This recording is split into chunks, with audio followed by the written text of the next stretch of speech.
Shalom. We are now in the month of February 2016.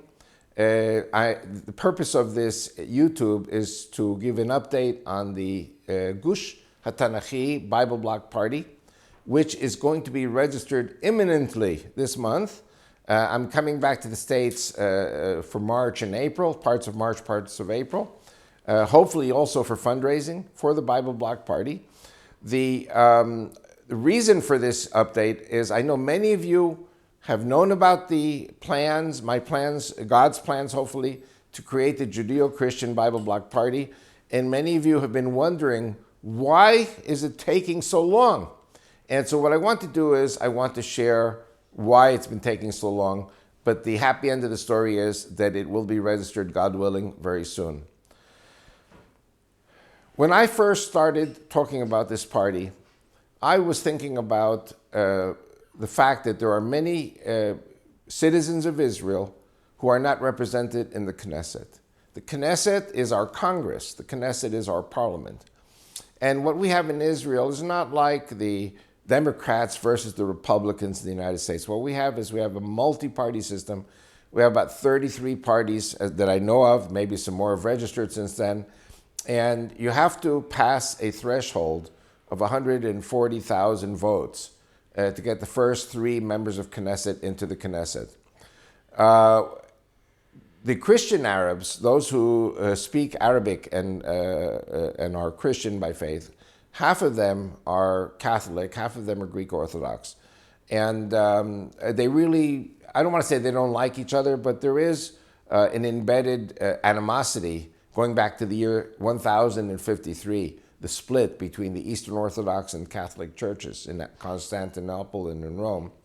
And at the same time, many of these Arabic-speaking Christians have a certain anti-Semitism against the Jews because, for example, the Greek Orthodox Church still teaches that the Jews are Christ killers. The Catholic Church stopped teaching this after Vatican II about 60 years ago, but still, there is this animosity against the Jews, added to the fact that the Arabic-speaking Christians live amongst the Muslim Arabs. The Christians are very afraid of being slaughtered by their neighbors. And in fact, one of my very dear Christian Arab friends from Nazareth said to me that his Muslim neighbors, who were really next door to him, said to him, "You see what's going on with the killing of the Christians in Syria and Iraq and Lebanon and Egypt? Well, guess what? We Muslims here in Israel, we're going to kill you too. Because you Christians are really not very different from the Jews. The Christians and the Jews are one people, the people of the book." So the Arabic-speaking Christians, instead of flocking to support my party and to look for representation through the vote, are very, very afraid that if they identify themselves with me, this will bring upon them the murder of their own families, the raping, the kidnapping, horrible things that could happen. Don't forget that the Arabic-speaking Christians in Israel are about 100,000. The Arab Muslims are 1.5 million. And it's not going to be an easy decision for the Israeli government to suppress a rebellion of 1.5 million Muslims in order to defend 100,000 Christians who kind of really hate us anyway, because we're Christ killers and their churches have reasons to be anti-Israel. I had an opportunity to go to the Vatican, and my cardiologist banned me from travel because I needed to have a stent performed. I couldn't get on a plane with the pressurization. And so my dear son, Aaron, CEO of Lipkin Tours, went in my place to Rome with another business partner of his, and they met with a senior Vatican official. It was a very nice meeting, very polite, very diplomatic. It was a half-hour meeting in the Vatican. My son came home to Israel, and he said to me that the Vatican representative told him that we needed to meet with a certain vicar here in Israel. That vicar's name is David Newhouse.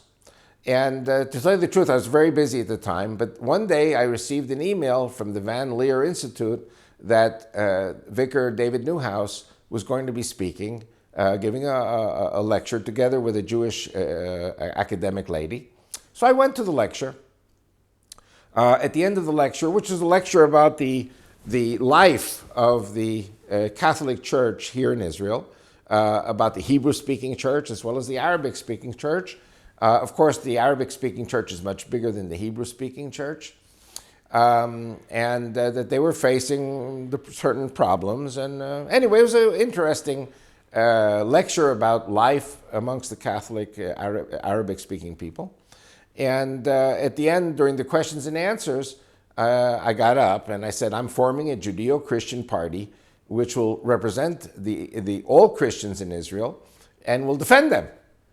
And he got very angry and he said to me, if you are planning to gang up Jews and Christians against the Arabs, against the Muslims, then the Catholic Church opposes this Judeo-Christian party. One of the 8 planks, one of the 8 clauses of my party plank is that we will defend Christians against Islamic fascism, which is out to destroy the Christians of the Holy Land.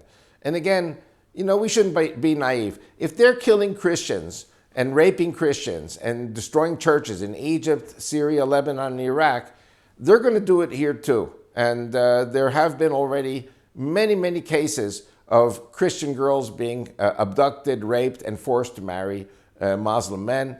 A church in Bethlehem, Stephen Huri's church, was burned down. There are many things that happen here in the Middle East regarding the Arabic-speaking Christians. The Israeli media is not anti-Christian. I would say the Israeli media actually is very pro-Christian, but a lot of the things that go on in the street in the Arabic areas are not really mentioned in the media.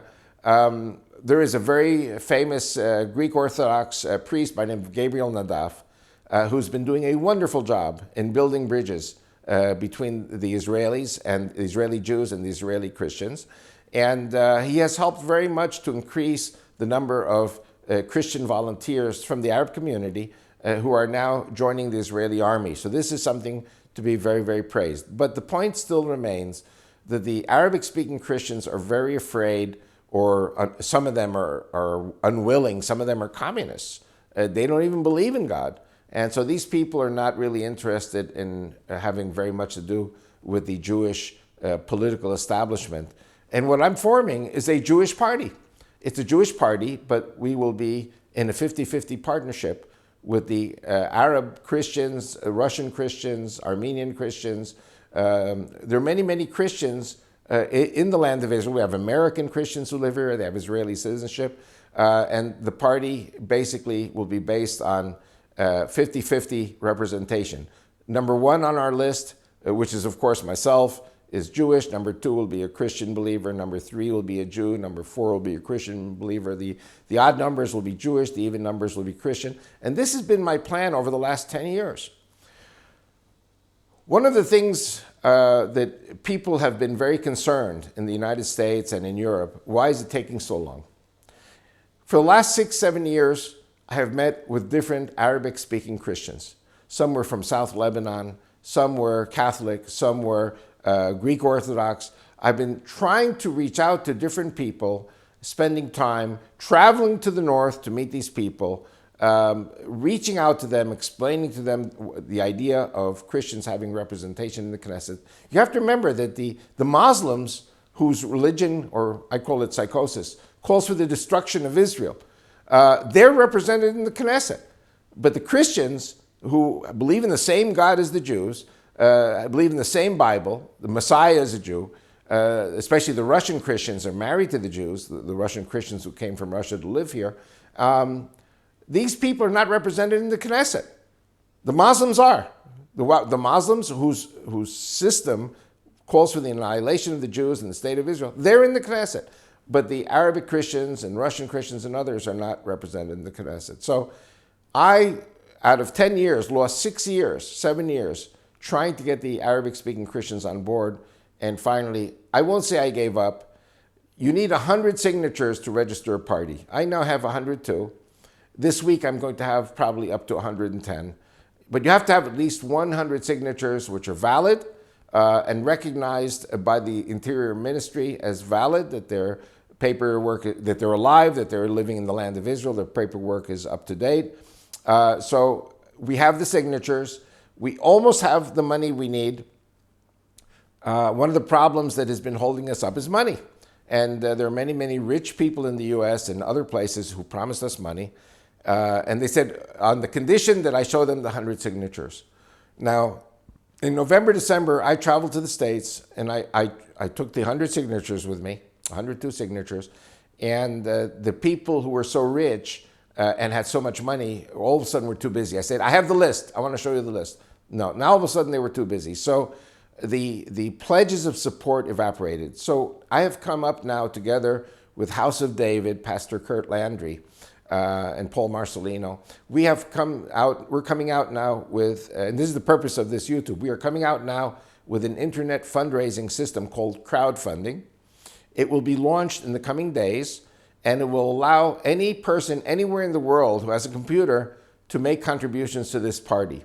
Everyone is joking about how Bernie Sanders has 1 million people who gave $27. And that's how he got $100 million, for his, or whatever he got for his funding. And he did a pretty good job in Iowa. So what I'm saying now is we are there. The party will be registered in 2 weeks. I will be traveling to the States in March. I still have 45 days before the party is recognized by the Knesset, which means middle of April. And we will be trying to still reach these rich people for funds.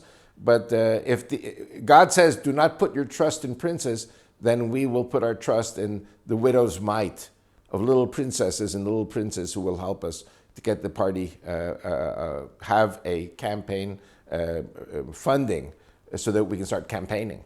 Now, elections in Israel are about 3 years and 8 months away, or maybe sooner.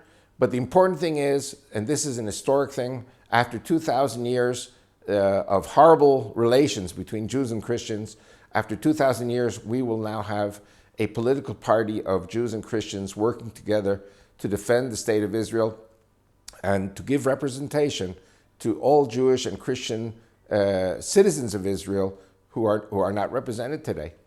And I think this is a very important prophetic thing.